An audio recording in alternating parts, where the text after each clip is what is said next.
Jammu and Kashmir के पीएको को आप भारत का हिस्सा नहीं मानते हो क्या?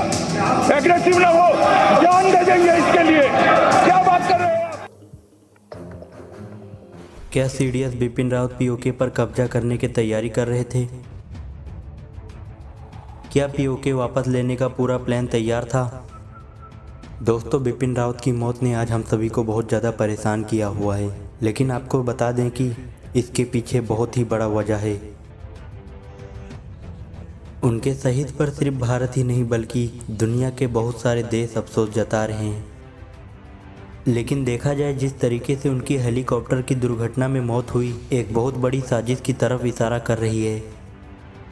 बहुत सारे एक्सपर्ट मान रहे हैं कि हवाई दुर्घटना कोई आम हवाई दुर्घटना नहीं थी, क्योंकि बिपिन रावत शुरुआत से ही आतंकवादी देशों को मुंह तोड़ जवाब देते रहे हैं।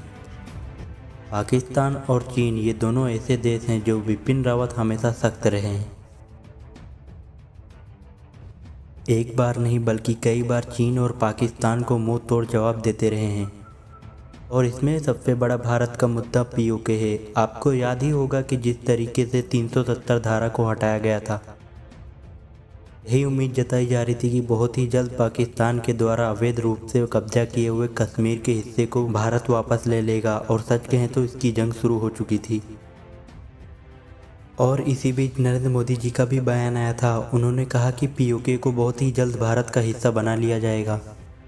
जिसके कुछ समय के बाद अमित शाह का भी कुछ बयान आया था। उन्होंने कहा कि पीओके को वापस लेने में वो अपनी जान तक दे देंगे। कि जम्मू एंड कश्मीर के पीएको को आप भारत का हिस्सा नहीं मानते हो क्या? एग्रेसिव ना हो, जान दे देंगे इसके लिए। क्या बात कर रहे हो? और इसी बीच पाकिस्तान के प्रधानमंत्री इमरान खान ने फिर से कश्मीर का रोना रोया। उन्होंने ये बताया कि किस तरह से पीओके पाकिस्तान का सदियों से हिस्सा रहा है। लेकिन इसी बीच भारत की फर्स्ट सेक्रेटरी नेहा दुबे ने इस बात को एकदम साफ कर दिया कि पीओके भारत का हिस्सा था और भारत का हिस्सा रहेगा, इसीलिए पाकिस्तान को उस जगह खाली कर देना चाहिए। उनकी ये बयान को लेकर भारत में नहीं बल्कि पाकिस्तान को लेकर पूरी दुनिया में जंग छिड़ चुका था। दुनिया भर के विरोधियों को झेलकर पाकिस्तान के इमरान खान ने एक नया नियम तैयार कर लिया था। उन्होंने कहा कि भारत के पीओके में चुनाव का ऐलान कर दिया। लेकिन भारत सरकार ने साफ कह दिया कि पीओके में पाकिस्तान के द्वारा कोई चुनाव नहीं होगा, जिसके बाद पाकिस्तान को थोड़ा शांत बैठना पड़ा। कुल मिलाकर 2021 में पीओके को आज़ाद कराने का मामला थोड़ा गंभीर हो चुका था। ऐसा अनुमान लगाया जा रहा था कि प्रधानमंत्री नरेंद्र मोदी और सीडीएस बिपिन रावत के पास पीओके को खाली कराने का पूरा प्लान तैयार था। ऐसा प्लान जो रातों रात पीओके को खाली करा सकता था।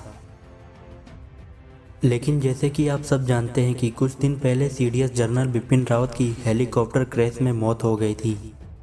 कहा जा रहा है कि बिपिन रावत पाकिस्तान के लिए बहुत बड़ा खतरा थे। इसके अलावा उन्होंने चीनियों को भी खूब धूल चटाई थी। लेकिन अचानक हुई हेलीकॉप्टर दुर्घटना में हमारे सीडीएस जनरल बिपिन रावत की मृत्यु हो गई। भले ही बिपिन रावत आज हमारे साथ नहीं है, लेकिन उनका सपना बहुत ही जल्द पूरा होगा, ऐसा हमारा मनोकामना है। और जल्द ही पीओके भारत का होगा और बिपिन जी का आशीर्वाद हमारे देश के सेना पर बना रहेगा।